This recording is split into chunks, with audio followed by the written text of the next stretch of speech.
6 na tips para matakot siyang mawala ka sa kanyang buhay. Makinig ka para malaman mo. Number 1. Ituon mo ang sarili mo sa sarili mong pag-unlad at happiness. Ipakita mong may mundo ka kahit wala siya. Hayaan mong isipin niyang may iba ka pang priority. Huwag mong iparamdam na kailangan mo siya palagi. Number 2, huwag kang maging available palagi kapag kailangan ka niya. Kapag nasanay kasi siya na palagi kang nandyan, makakampante siya, pero kapag biglang naramdaman niyang wala ka o nasaan ka sa pagkakataong iyon, magugulat siya at hahanapin ka. Kapag nawala yung secured feelings, marirealize niyang anytime pwede kang mawala, kaya ka niya pahahalagan. Number 3, huwag mo siyang i-update sa bawat galaw mo. Huwag kang mabilis mag-reply. Minsan ang mystery ang nagpapakaba sa isang tao. Kapag hindi ka predictable, mas mahirap kang let go. Number 4, panatilihin mo ang iyong standards kahit gustong-gusto mo siya. Ipakita mong may boundary ka kahit mahal mo siya.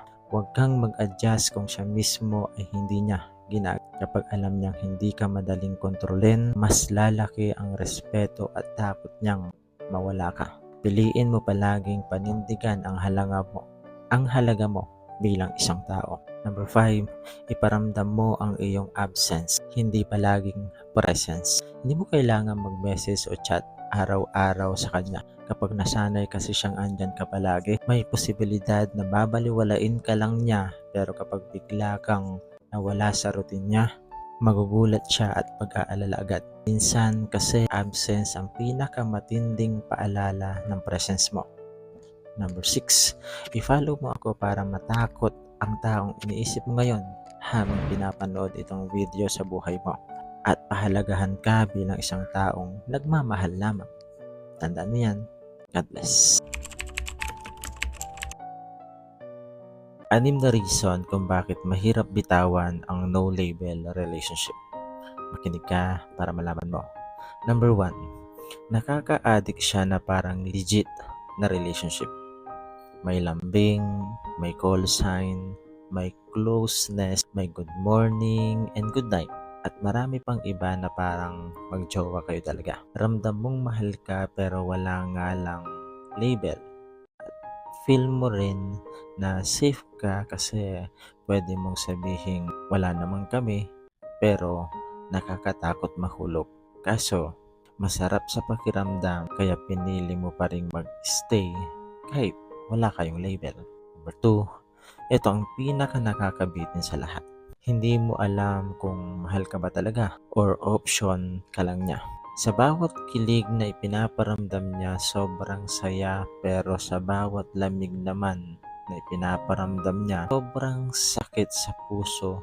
Parang roller coaster na emotions yung mararamdaman mo. Kahit masakit, hinahanap-hanap mo pa rin.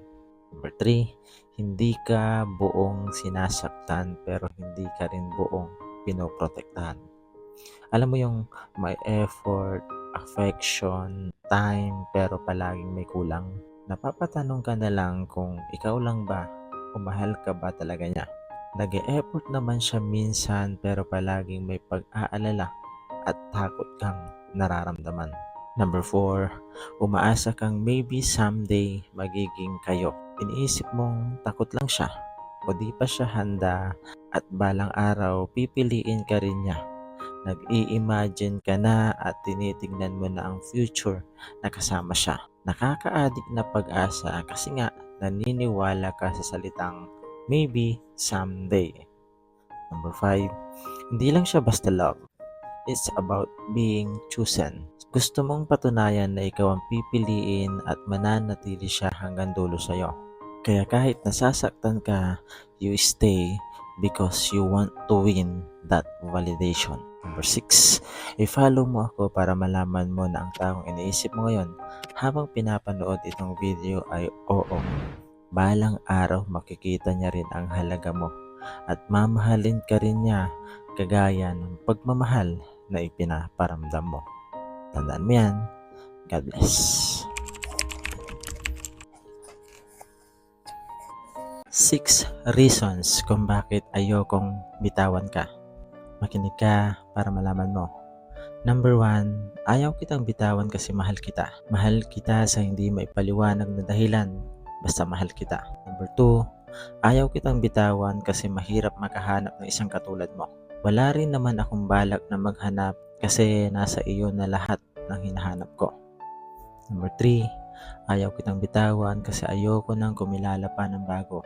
Ikaw ang kusang dumating na hindi ko naman pinipilit na hilingin. Number 4, ayaw kitang bitawan kasi sa iyo lang ako masaya. Ikaw ang rason kung bakit may nakikita kang mga ngiti sa aking mga labi. Number 5, ayaw kitang bitawan kasi ikaw lang ang gusto kong makasama habang buhay. Wala na akong ibang gusto kundi ikaw lang at ikaw lang din. Ikaw ang ending ng aking kaligayahan.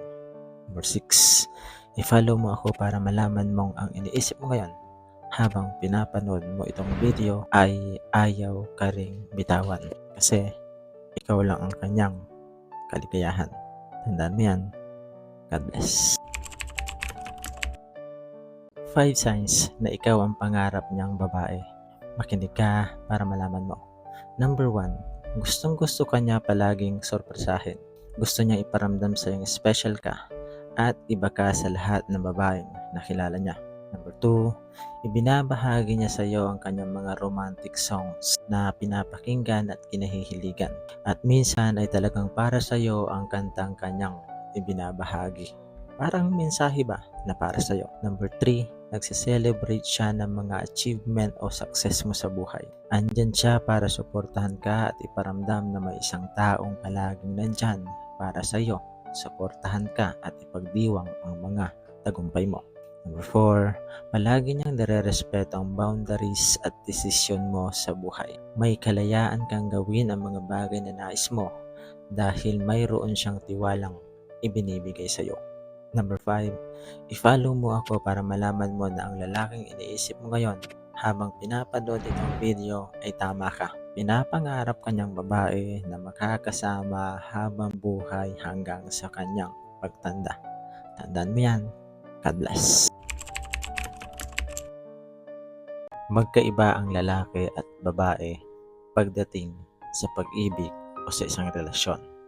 Makinig ka para malaman mo. Ang mga lalaki kapag gusto niya ang isang babae, hindi niya yan titigilan hanggat mapasa kanya.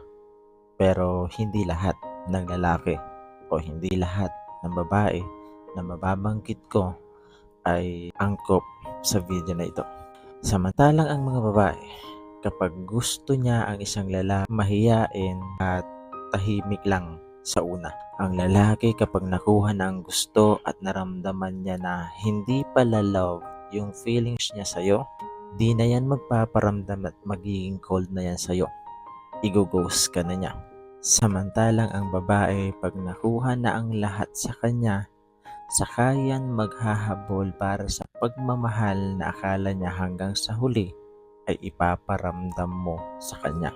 Ang lalaki, hanggat alam niyang mahal siya ng babae, magpapahabol at magpapahabol iyan. Gagawa at gagawa ng kalokohan dahil alam naman niyang patatawarin mo siya kahit ano pa yung gawin niyang kasalanan. Pero ang babae, ibibigay ang lahat kahit wala nang matira para sa kanyang sarili. Pero kapag natauhan na yan, naisip niya at nakikita niyang awa na lang yung ipinaparamdam mo o nararamdaman niya, saka naman hahabol ang lalaki kapag wala na yung pagmamahal ng babae. Tandaan mo yan. God bless.